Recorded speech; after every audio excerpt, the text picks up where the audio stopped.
Did you know that Scientology wants to buy Adele's house? We're going to talk about that. We are going to talk about Kendrick Moxon, Scientology lawyer, being exposed, including the truth about what happened to his own daughter in Scientology. That and so much more. We have so much stuff to talk about today.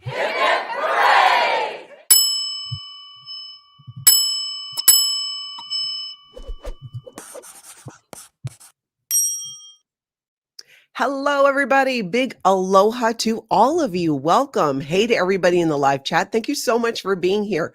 Huge thank you to the members of the channel as well. I truly appreciate your support, and a big mahalo to the moderators for helping us keep the wheels on the bus as we go along and talk about what?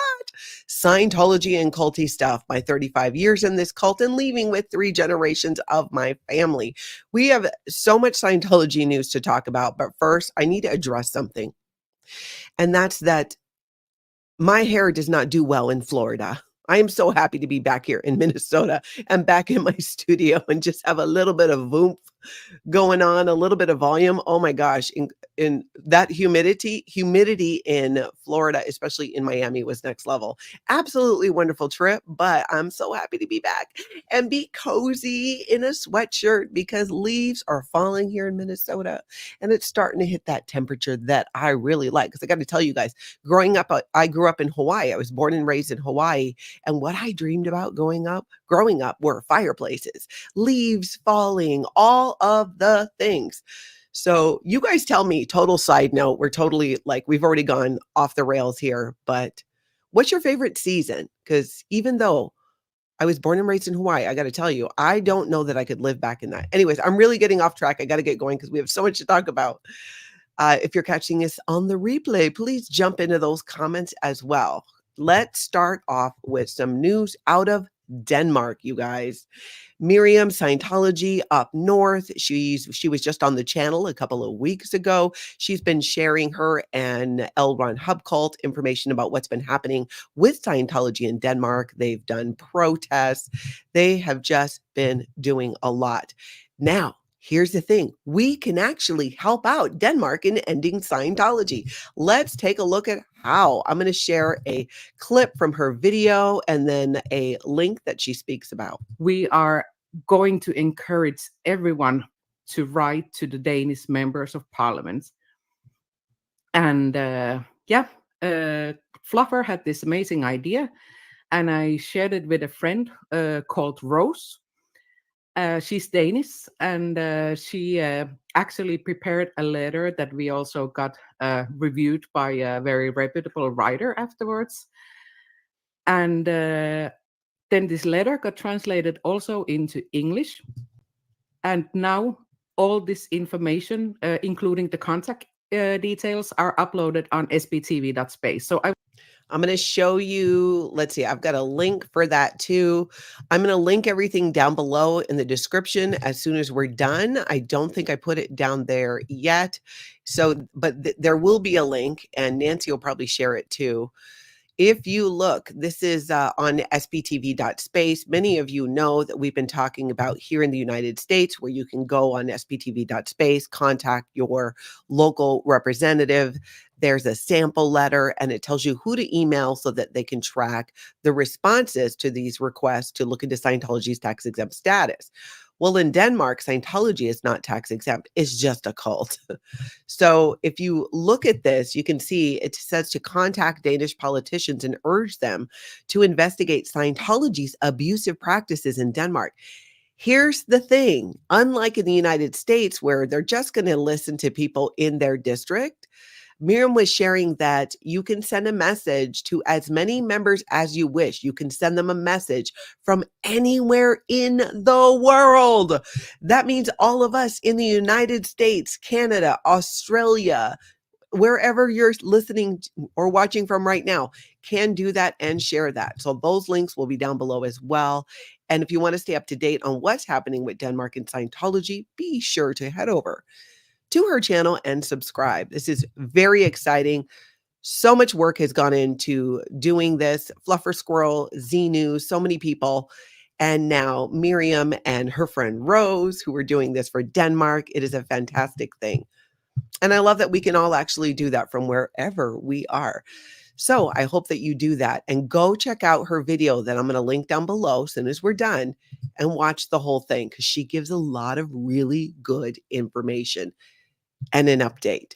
I found it to be super helpful. So go check that out. Okay. There is a YouTuber by the name of Charlie Hartman. And he covers kind of like, people who are scamming and things on the internet. And he had a very interesting experience with Grant Cardone. Grant Cardone is a Scientologist. He's reached the highest level of Scientology's bridge to total freedom. He has operating Thetan level 8, and he does this whole 10x thing and real estate. And there's a lot of allegations flying around and people who've left his organization saying, oh, it's a cult. It's totally a cult. It is as culty as Scientology. And now more and more of these stories are coming out about how Grant Cardone and his organization is actually recruiting for Scientology, which with you guys who've been with me for a while, I've been here on YouTube since last December. You'll know that I've said a couple times, like, I think it's weird because we don't hear that much about people who were recruited into Scientology by Grant. Well, are we ever hearing about it now and how that works? So you guys got to take a look at this. We're going to look at a couple clips because what happened with Grant Cardone was bizarre enough, but what happened next with Scientology and what they actually told a brand new person is going to blow your mind. So let's take a look at this. I went to GrowthCon. I went to workshops. So these are all the events and things and programs that Grant Cardone does through his whole 10x thing.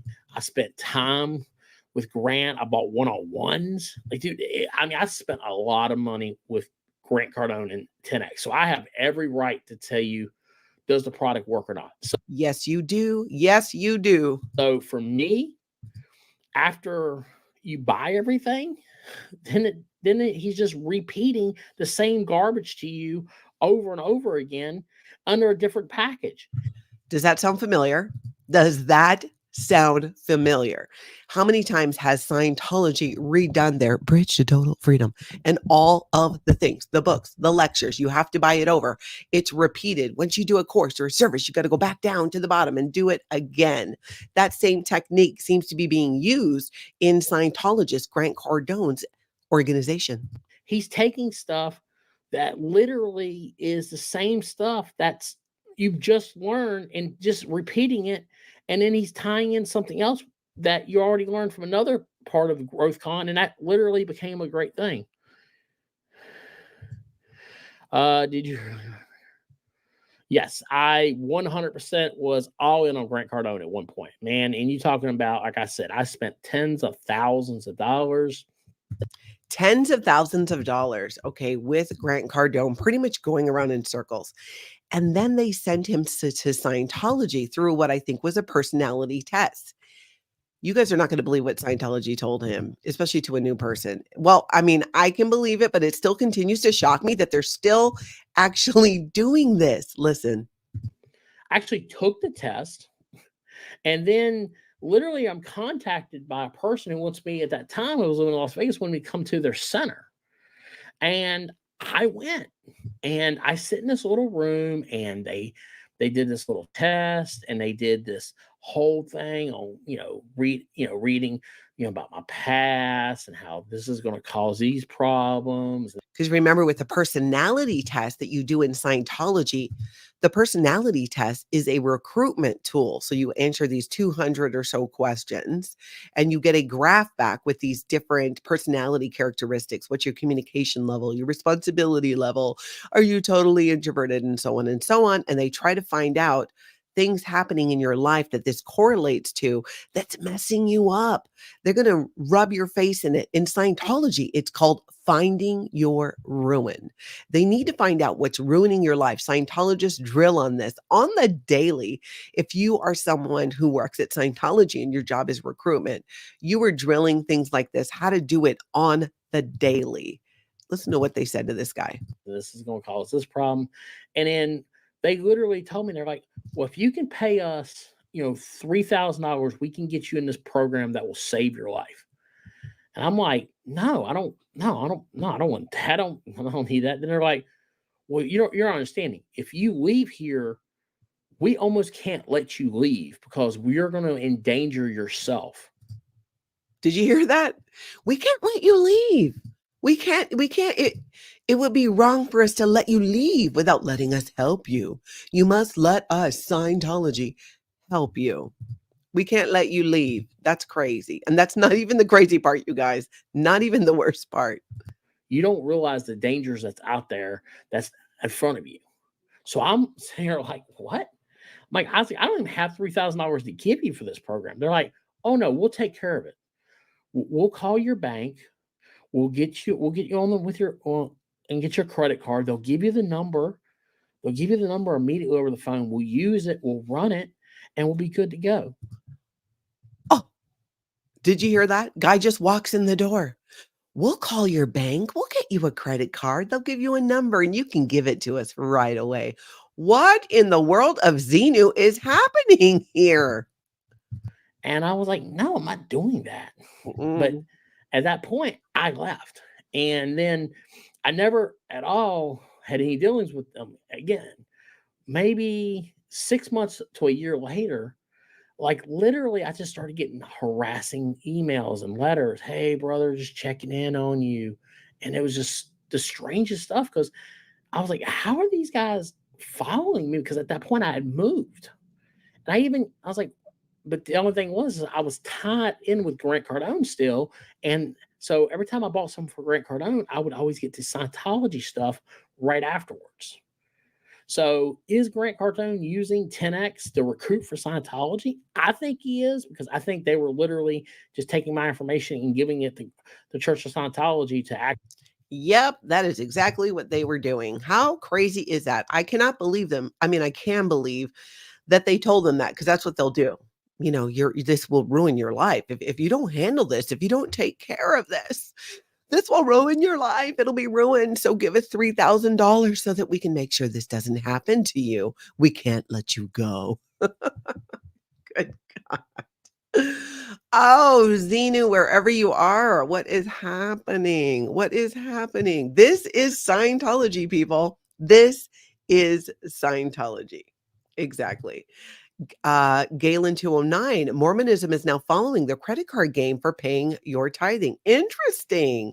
I would love to hear more about that, Gail. If you have a moment, shoot me an email, Natalie@lifeafteroccult.com. I actually would love to hear more about that because that's interesting how that's similar to what Scientology has done in just forever. Scientology Up North says, think of the people that are not able to defend themselves in these situations. It's the most gullible people that fall for these scams. Now, I totally get what you're saying. I would push back a little bit on the gullible part because it would surprise you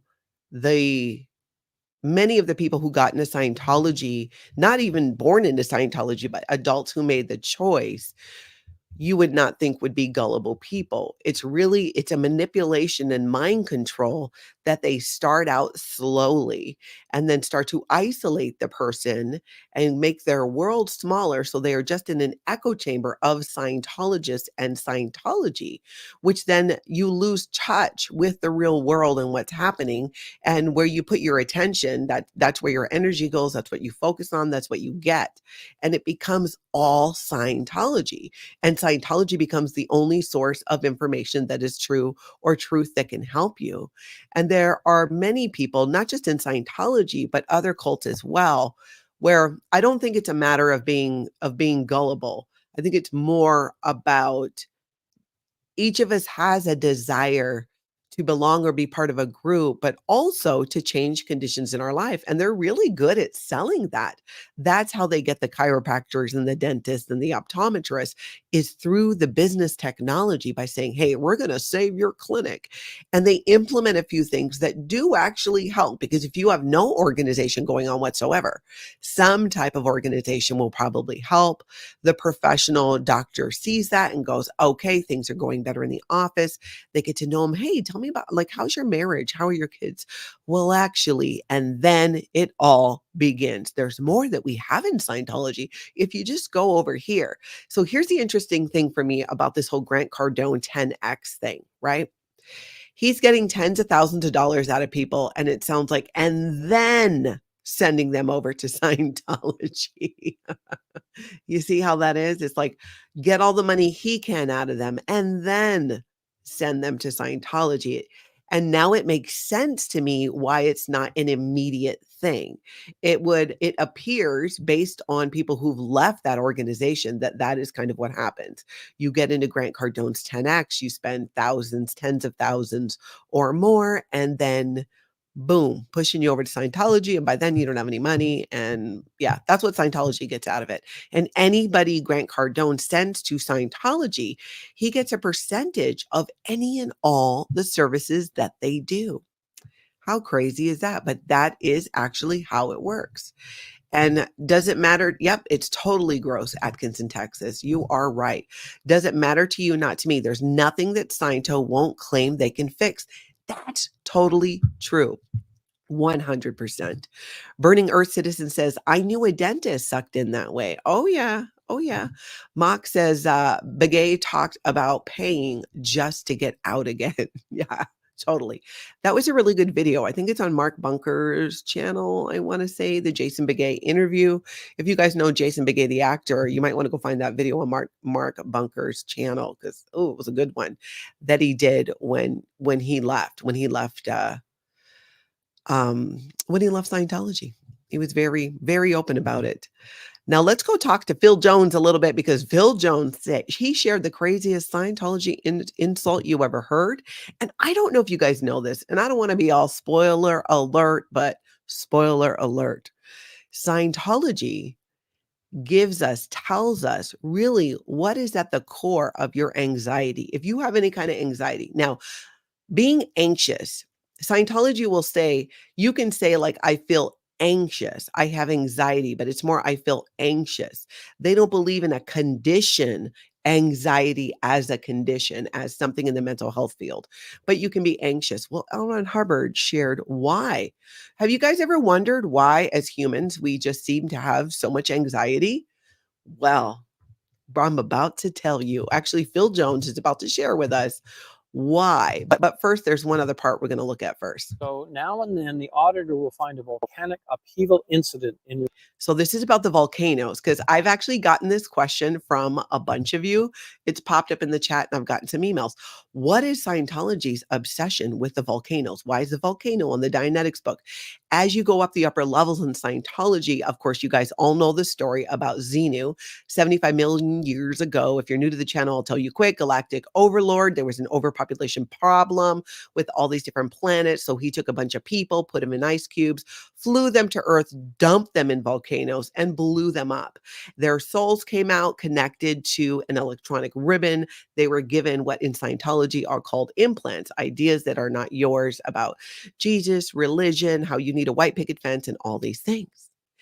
And those beings, actually that happens to us in the Between Lives implant too, by the way, in Scientology, but these entities then attach to humans. So that is kind of like part of the Scientology origin story, but you don't find out till you're like $100,000 or so in, and then you find out. It's crazy.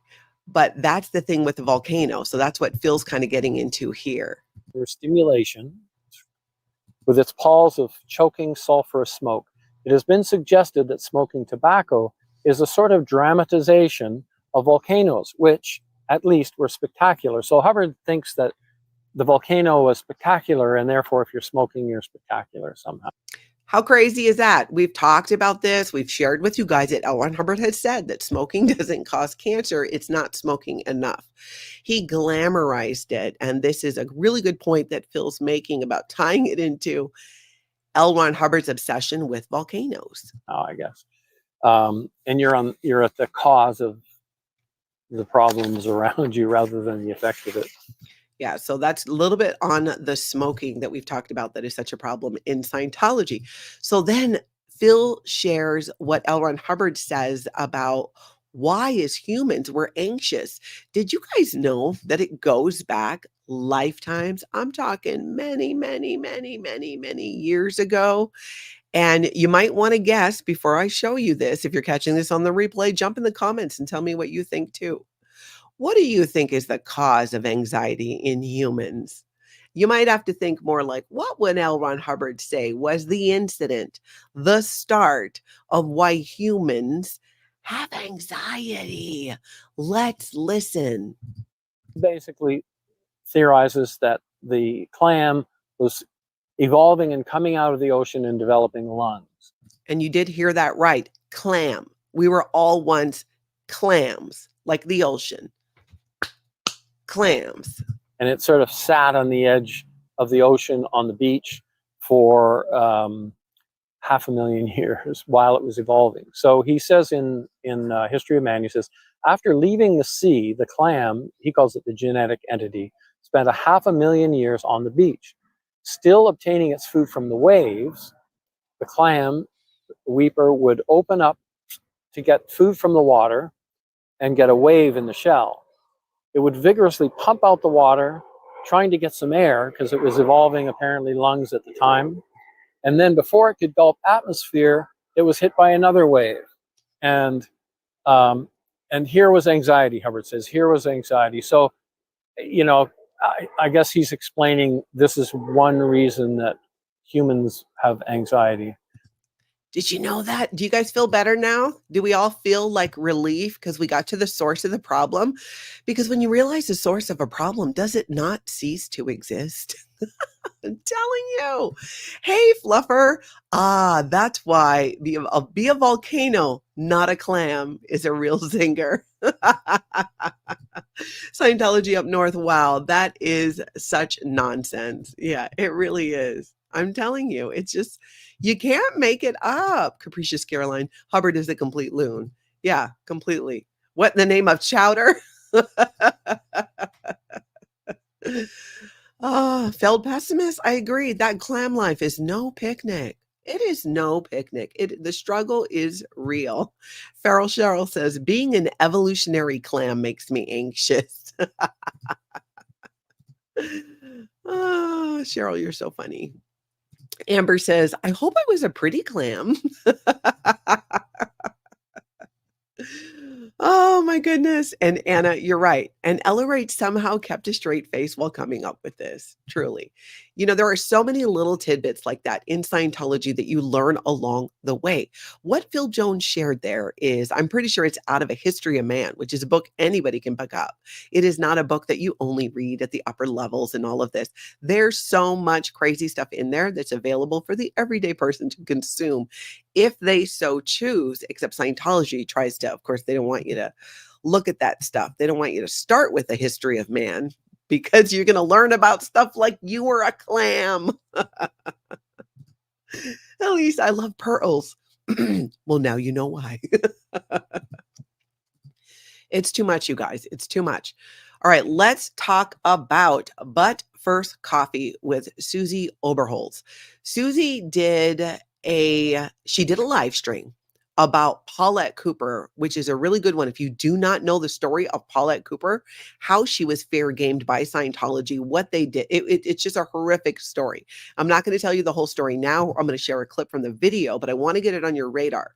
When you see something with the name Paulette Cooper in it, you might want to read it or watch it, because this is such a prime example of how Scientology treats people that dare to question them or, you know, tell the truth, share their experience of what happened in Scientology and how it just jacked them up. No, can't be doing that.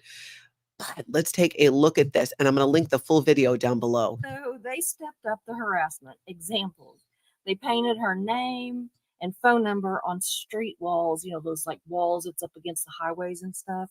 Now, remember too, this was back in, this was back in the 70s. That's why they're writing on walls. Because some of you might be going like, what do you mean? Why don't you just like put it online? There was no online. So that she would get obscene phone calls. They subscribed her to pornographic mailing lists, y'all. She received anonymous death threats, and neighbors received letters saying that she had venereal diseases. Do you see the theme here? Do you see how Scientology is absolutely obsessed with somebody's sex life or what's going on? And they think that, oh, this is what we're going to say. Now, making up things like that, that somebody has, venereal disease or an STD, as the kids call it today. It's just in what world? It's so ridiculous. And it is the least of what they did to her. It was so much more. But if you get a chance, check out that video. Paulette Cooper's story is an important one if you're not familiar with it. Absolutely. Elise, thank you so much. I appreciate that. I'm telling you, it's getting out of that Florida. That Florida humidity was not kind to me. I know that I could not live in Florida, not for any length of time. It's just too hot. I love Minnesota and the seasons. And I saw too in the comments that a lot of you, your favorite season is fall as well. I love that.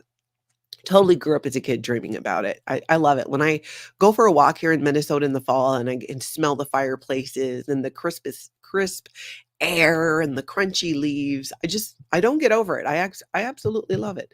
Mox says Scientology has a weird obsession with sexuality. That is true. That's so true. And it's something I've asked myself many times. I've gone, Natalie, why is Scientology so obsessed with sex? I don't know. I don't know if it's because L. Ron Hubbard himself was in a sex cult prior to writing and publishing Dianetics, right? Aleister Crowley, Jack Parsons, the black magic, the sex rituals. Was that it? I don't know. I don't know. It's weird, but it is true. And it is something you will see and hear over and over and over again in the ways that Scientology will try to shame people based off of whether it's their sexual preference, anything having to do with their sex life. It's really, and today, especially today, it's 2024, and that is not even a thing. The reaction for many people today would be like, well, why are you even talking? Like, what does that have to do with anything? Are you not a church? Are you not a religion that claims that you can help people and you running around like graffitiing some woman's name and number and creating a dangerous situation for her? Not very churchy, Scientology, not at all. Now, let's take a look at this clip from Power Lies to Paralyze has been doing the most amazing videos that I swear, sometimes I got to watch them 2-3 times. I got to admit, because there's a lot in there and I have to clear some words because I don't understand certain things. But then when I go back and I listen to it, I'm like, ooh, it hits. It hits. We are going to look at something specific. There's a video that Power Lies to Paralyze did about rewiring the mind, how Scientology manipulates the default mode network.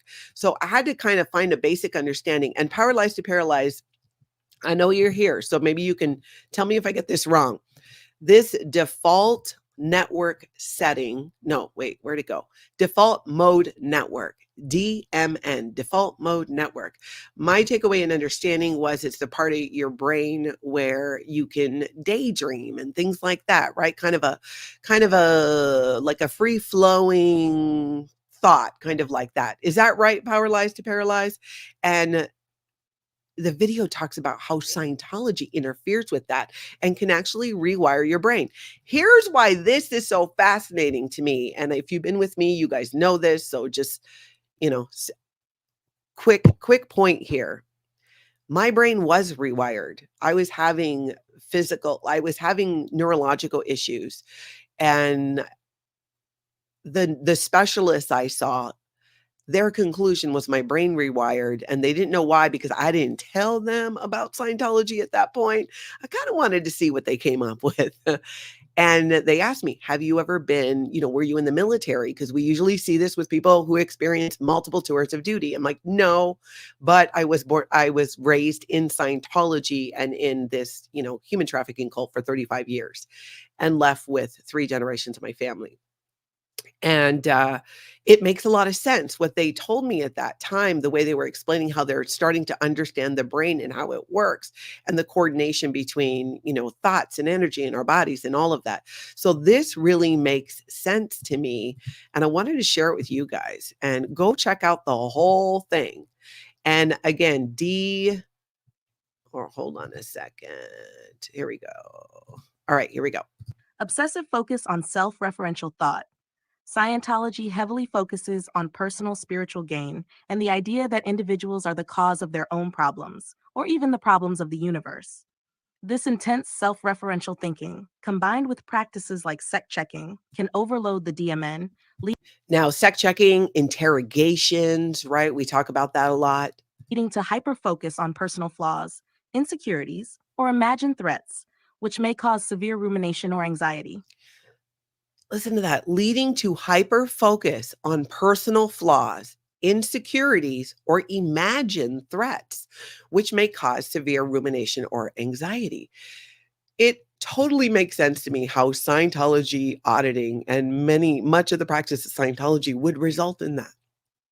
I never thought about it that way too, about how it might, I guess, because I never fully understand. I'm only recently coming to understand more about how our brain works and how our nervous system works.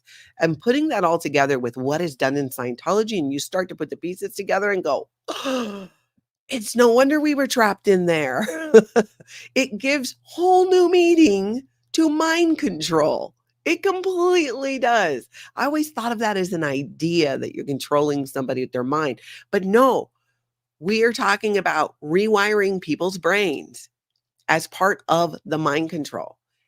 It's insane. And this coming out, and the what I think doctors and scientists are learning more now about this connection is fascinating as it relates to Scientology.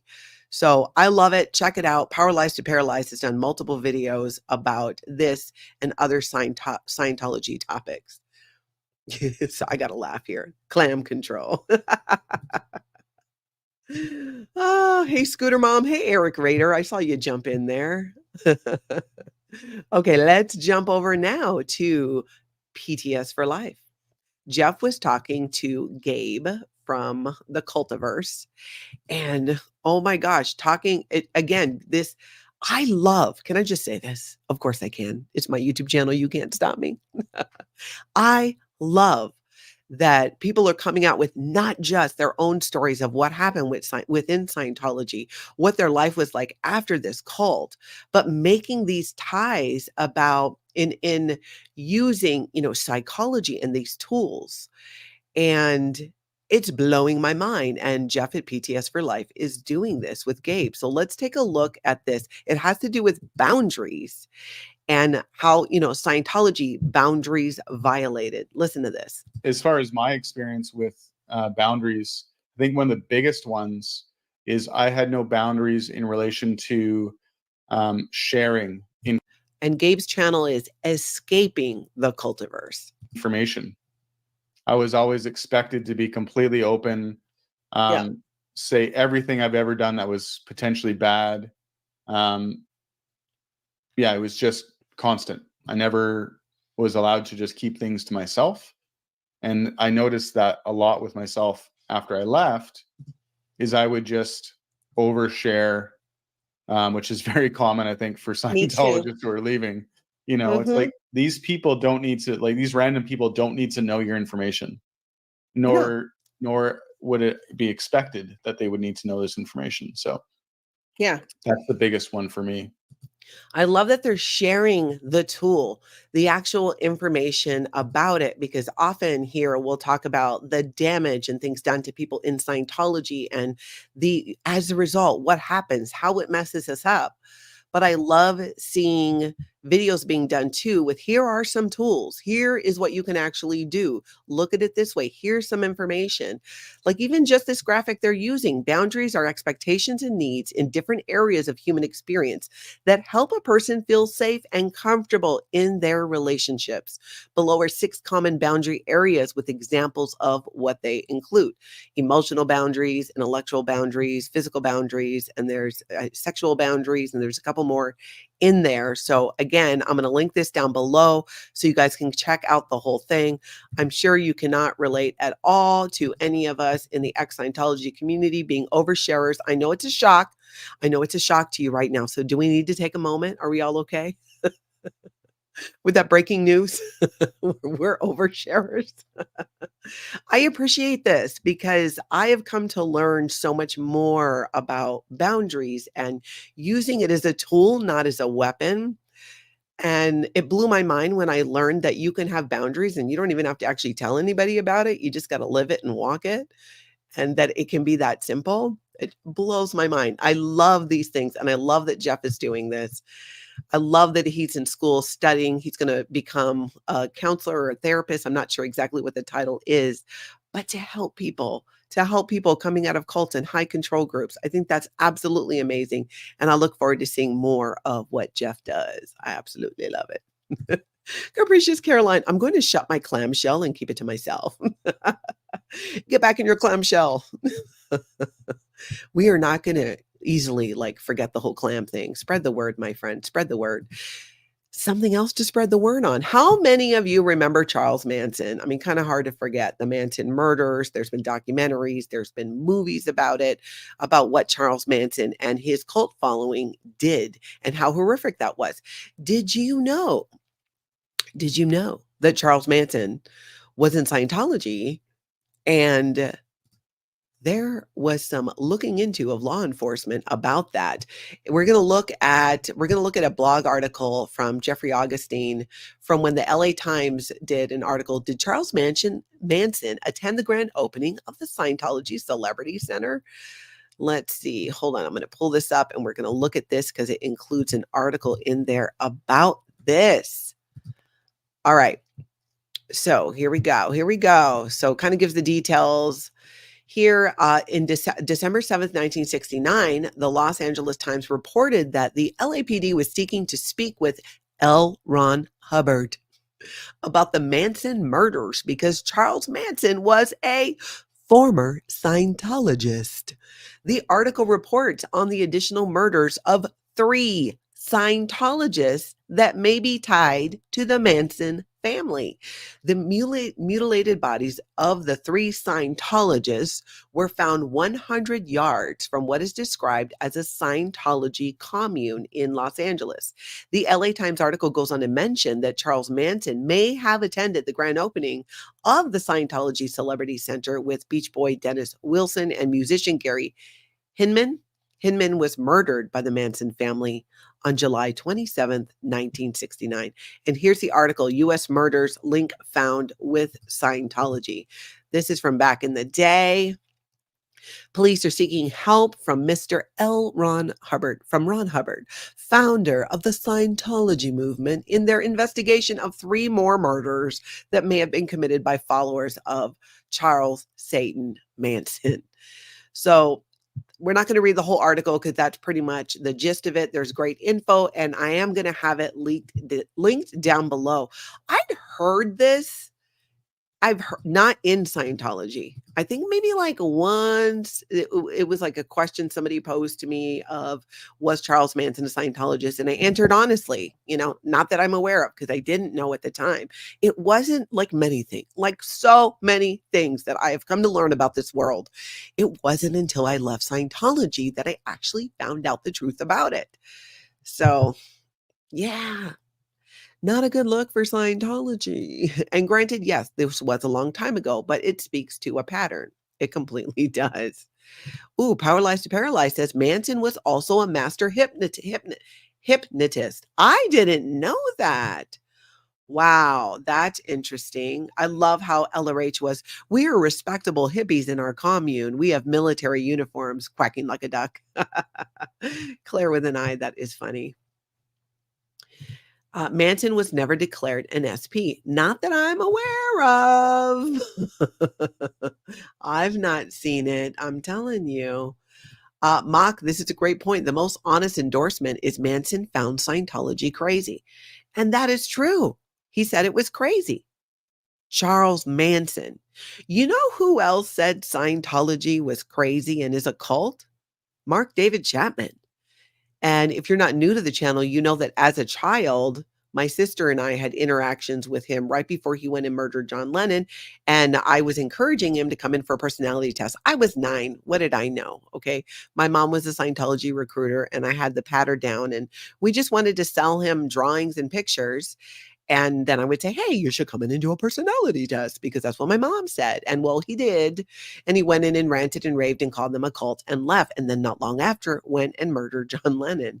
So it was this whole thing with the FBI. My family got banned from Scientology for a hot minute. I wish it was longer, but it was not. We ended up going back. And that was the beginning of my childhood serious indoctrination into Scientology. I think it's so interesting that somebody like Charles Manson and Mark David Chapman would call Scientology crazy. It blows my mind actually, because how did they see that given their mental state? Because you would look at their actions and think that they were obviously not mentally well, but they could see that. I'm still trying to wrap my head around this one. I'm being honest. So if you guys have thoughts on it, chime in, jump into the chat, jump into the comments if you're on the replay. Why could they see that, but still do what they do?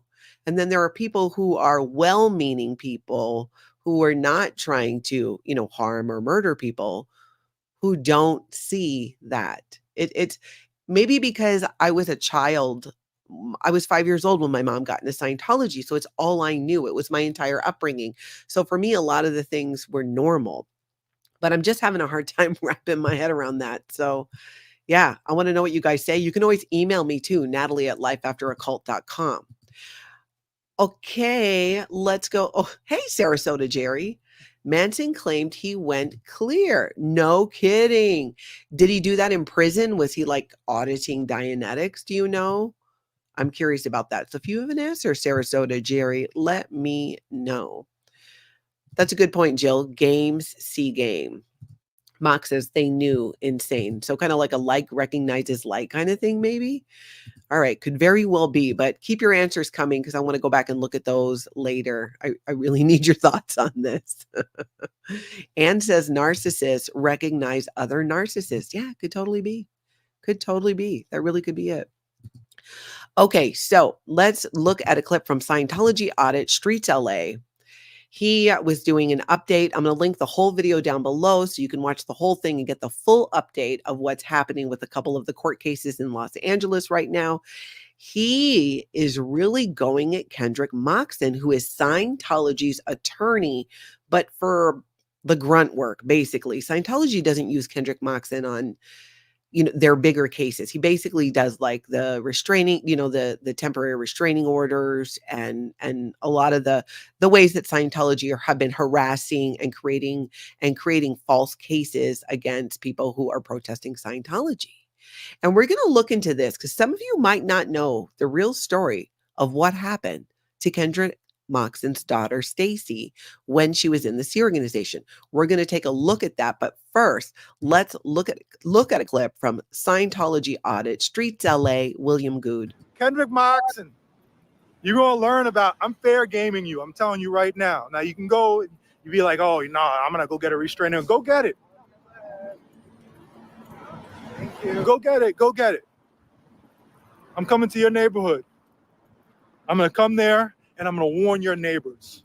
I'm going to warn your community about your misuse of the legal system. And that is true. He and Scientology have been abusing and weaponizing the legal system in many horrific ways. There's got to be some penalty for all this. Oh, also, so once Danny wins this case, the lawyer is going to request fees. He's going to take, there's going to be a fee hearing where they're going to have to, somebody's going to have to pay legal fees. Now, this guy, Campos, I believe he drives a Mercedes, right? Just said, take the Mercedes. Take them. I mean, got that Mercedes. Says he has a small pension. We don't know how much. And he's talking about the scooter guy who rammed his scooter into Danny and then tried to claim that Danny stole it, which is so dumb. And guys, in case you're worrying, he goes to a chiropractor, okay? He mentioned it approximately. Over. Kendrick.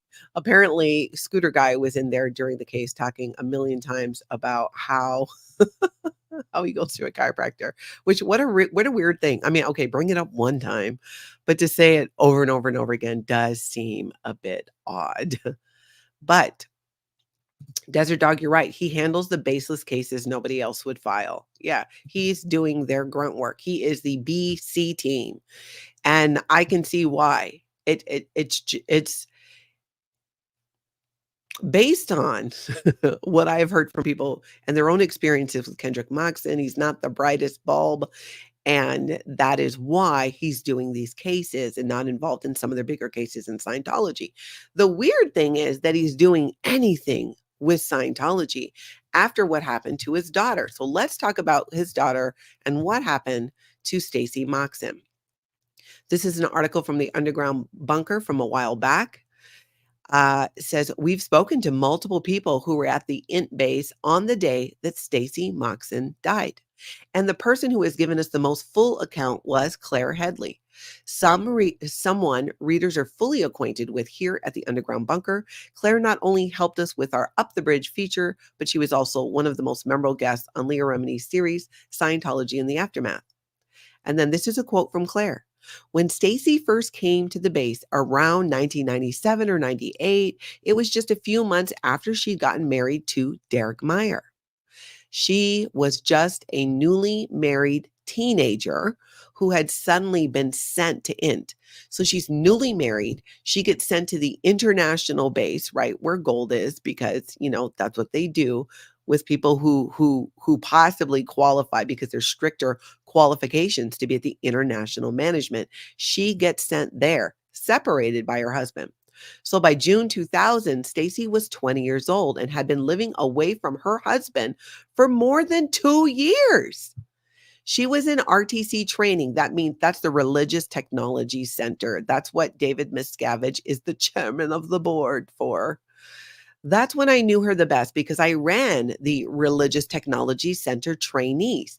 But then she was removed from the trainee pool because she was Kendrick Moxon's daughter, Claire says. She explained that Shelley Miscavige had announced that there was a new rule, that the children of important figures in the church couldn't be posted in a sensitive group like RTC, Religious Technology Center. It was considered an external influence. So an external influence in Scientology, we've talked about this a little bit. It's basically anybody who might, I don't know, talk some sense into you and influence you away from Scientology. That's what that is for them. So because her father was a fairly prominent attorney for the church, Kendrick Moxon, Stacey was removed from the Religious Technology Center trainees and was moved to CMO Gold, which is the Commodore's Messenger org, Commodore's Messenger org Gold, so at the international base, and its household unit. So she got put in the household unit of the Commodore's Messenger organization. If you follow my channel, my sister's been on the channel a few times. She went through that experience and she's talked about that as well. In other words, she became a groundskeeper. And for Bonnie View, the house that had been renovated at the base for L. Ron Hubbard to live in, Hubbard had died in 1986, but the household unit was still keeping the house up as a museum to Hubbard. And the grounds had to be immaculate. So getting rid of squirrels was her job, not saving them. And we're talking about actual squirrels here, like real squirrels out in the wild, out in my backyard right now, jumping from tree to tree, not the Scientology definition of squirrels. And you're going to understand why this squirrel plays into it. Claire says that Stacey understood the dangers of the electrical vault, and the idea that she had gone in there not knowing that it could be lethal was just not possible. Are we still here? Okay, hopefully you guys can hear me. I am outside because everything in the house had gone off. Okay, you can hear me, Nancy. The internet went down. The cell phone's not even working in the house. So I want to finish what I was saying. So I'm on my cell phone. I think I'm still streaming on the same video. I'll have to go back and edit it. Okay, hey everybody. Yep, you're free. The mods are okay, so good. All right, well, thank you, those of you who stuck around. I'm going to wrap this up since I have to do this outside. I cannot go in the house, or my cell phone's not working and the internet went down. I don't know if it was the neighborhood or just me. Anyways, you guys, and it's not just my computer, it's everything in the house. My daughter's computer, she can't get online either. But the thing about Moxon and his daughter, of course, right when I'm in the middle of talking about Kendrick Moxon and Stacey and what you know, that's when it happens. I'm probably going to do a separate video about it just so I can finish commenting on that and sharing that story with you guys. So I will do it. Nine Sparrows, good. I'm back on the same stream. I'll go ahead and do it as a separate video and then I'll upload it as soon as I get the internet figured out what the heck happened. Yeah, right? OSHA pulled the plug. Who knows? Anyways, I want to share that story because it's really important and speaks to how somebody like Kendrick Moxon can still be doing what he does to defend and support Scientology, despite the fact that what happened is his daughter into that electrical chamber there and unalived herself. And that's what Scientology does not want people to know. And that is something that Claire Headley and other people who have since left the Sea organization know and have shared. So, Oracle, yeah, my phone's not working in the house, so that's why I have to be outside. But that is what happened. And like I said, I'll do a separate video to try and, you know, go with that. I might even just do a separate video because I still have more stories to go through, but I need to figure out what in the world is going on with this in at my house. So, video stop, but you can still hear you. Okay, so something's going on over here. I think it's these guys actually doing work next door. I just wanted to talk to them and they said they have nothing to do with it, but I'm not buying it. So I'm going to go do another video later today once I get this stuff sorted out. If you guys could hit that like button and subscribe and set your notification bell to all before you head out, I would appreciate it, but we will finish this conversation. I do not have Verizon, Elise. I have T-Mobile. I believe I have T-Mobile. Claire with an I, mocking up my own reality and not doing it anymore equals millions saved. Yes! Yes, you were absolutely right. We still need to talk about Rebecca Minkoff and what's going on. And I had another story in there too. I don't have it in front of me, so now I cannot recall. So I will do that. We will do that later today. So that's what we got so far. Thank you guys so much for being here. I hope y'all get out and have an amazing cult-free day. I will talk to you soon.